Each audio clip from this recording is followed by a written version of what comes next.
अरे शांता बहन, आओ आओ, आज बड़े दिनों बाद याद आई। भैया 4 किलो बिरयानी पैक कर दो। आज घर में मेहमान आए हैं, उनसे तुम्हारी बिरयानी की खूब तारीफ की है मैंने, तो कह रहे आज टेस्ट करवाई दूं। हाँ हाँ शांता बहन, अभी पैक कर देता हूँ। साथ में सलाद और चटनी भी रख दूंगा। बिरयानी बिल्कुल गर्म है। उम्मीद करता हूँ आपके मेहमानों को पसंद आएगी। आपके हाथ की बिरयानी आखिर किसे पसंद नहीं आएगी भाई साहब। ये है किशनगढ़ गांव में रहने वाला मदन लाल, जो उस गांव में बिरयानी बनाकर बेचा करता था। उसकी बिरयानी गांव में सभी को खूब पसंद आती थी। वैसे तो रोज ही उसकी अच्छी आमदनी हो जाती थी, लेकिन त्योहारों के समय उसकी आमदनी और भी बढ़ जाती। ऐसे ही समय बीता। एक रोज घर पहुंचकर मदन हिसाब कर रहा होता है। लो, दुकान से आए नहीं कि फिर हिसाब किताब लेकर बैठ गए।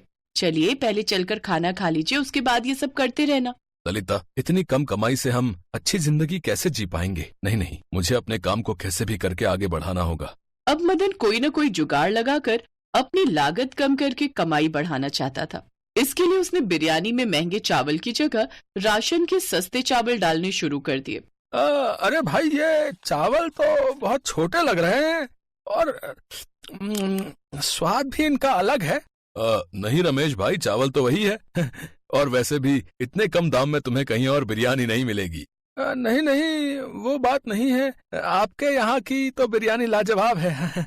लेकिन उस रोज भी उसकी कमाई 2000 से ज्यादा नहीं हो पाती। ये देख वो परेशान हो जाता है। इसलिए वो और बचत करने के चक्कर में बिरयानी के साथ सलाद और चटनी देना भी बंद कर देता है। ऐसे ही दिन बीते। एक रोज वो किसी काम से शहर गया हुआ था और लौटते वक्त जंगल वाले रास्ते से घर लौट रहा था। तभी उसकी नजर आदिवासियों के ऊपर जाती है, जो कुत्ते को पकड़कर आग में पकाकर खा रहे होते हैं। ये देखकर मदन लाल उनके पास जाता है। अरे अरे, ये तुम लोग क्या कर रहे हो? इस कुत्ते को पकाकर खा रहे हो? हाँ, हम आदिवासी हैं भाई, और जब हमें खाने के लिए कुछ नहीं मिलता तो हम इसे ही पकाकर खा जाते हैं। बहुत ही स्वादिष्ट होता है। आप खाओगे क्या? अरे नहीं नहीं, तुम लोग ही खाओ। बाजार में चिकन कितना महंगा मिलता है, कितने पैसे तो उसी में बर्बाद हो जाते हैं। तो क्यों ना मैं भी इनकी तरह बिरयानी में कुत्ता डालकर बेचूं। वैसे भी लोगों को तो मांस खाने से मतलब है, फिर वो चाहे मुर्गे का हो या कुत्ते का। ऐसा सोचकर अगले ही दिन मदन लाल जंगल की ओर जाता है और थोड़ी सी बोटी डालकर कुत्ता पकड़ लाता है। फिर उसे काट कर ले आता है और अगले दिन उसी में बिरयानी बनाकर सबको खाने को देता है। जिसे खाने के बाद एक ग्राहक उससे कहता है, अरे मदन भाई, ये क्या, ये बिरयानी में तो एक भी लेग पीस नहीं है। ऊपर से इसका स्वाद भी कुछ अटपटा सा है। अरे अब जरूरी तो नहीं ना कि हर रोज आपको लेग पीस ही मिले। जो बना है उसे खा लो। तभी वहाँ शांता बहन आ जाती है। आओ आओ शांता बहन, बड़े दिनों बाद आई हैं आप। क्या करे मदन भाई, अब महंगाई भी तो इतनी बढ़ गई है। अब रोज रोज तो बिरयानी खाई नहीं जा सकती। अच्छा, अब 2 किलो बिरयानी पैक कर दो। उस दिन मदन लाल खुश था।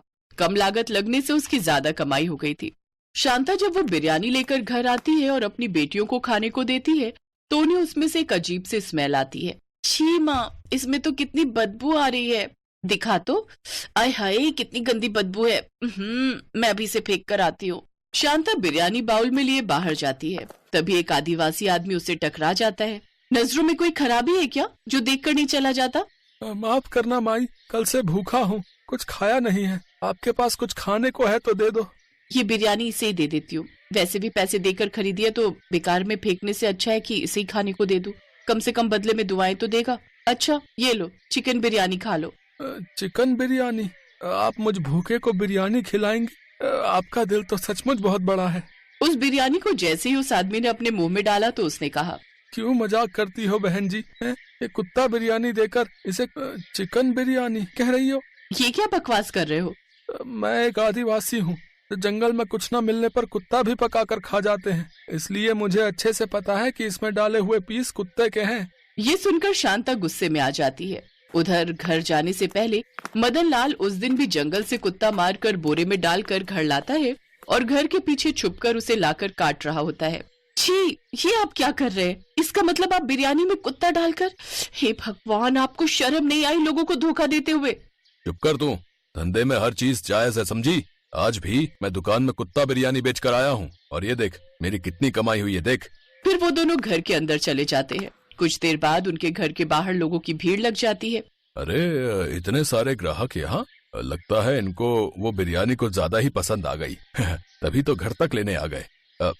अभी नहीं, अभी नहीं, देखिए कल मिलेगी। अब आपको कल मिलेगी चिकन बिरयानी। अच्छा, चिकन बिरयानी या कुत्ता बिरयानी? अरे बिल्कुल सही कह रही है वो। है तुम्हारे हाथ की बिरयानी खाकर मुझे सुबह से उल्टियां हो रही हैं। और मुझे तब से दस्त लग गए। भाई साहब जरा यहाँ आना तो। उस आदिवासी आदमी को वहाँ देख मदनलाल हैरान रह गया। इसे अभी के अभी पुलिस के हवाले कर देते हैं। इसे ऐसे नहीं छोड़ना चाहिए। खाने में इतनी मिलावट कर रहा है ये। सब मदन को पकड़ कर ले जाने वाले होते हैं कि तभी वहाँ ललिता आ जाती है और वो सबसे अपने पति के किए की माफी मांगती है। मदनलाल को भी अपनी गलती का एहसास हो जाता है और वो भी सबसे माफी मांगता है। गांव वाले उन दोनों पर दया खाकर उन्हें माफ कर देते हैं, लेकिन मदन अपने लालच के चक्कर में अब अपनी बिरयानी की दुकान से हाथ धो बैठता है, क्योंकि अब कोई भी ग्राहक उसके यहाँ आना पसंद नहीं करता था।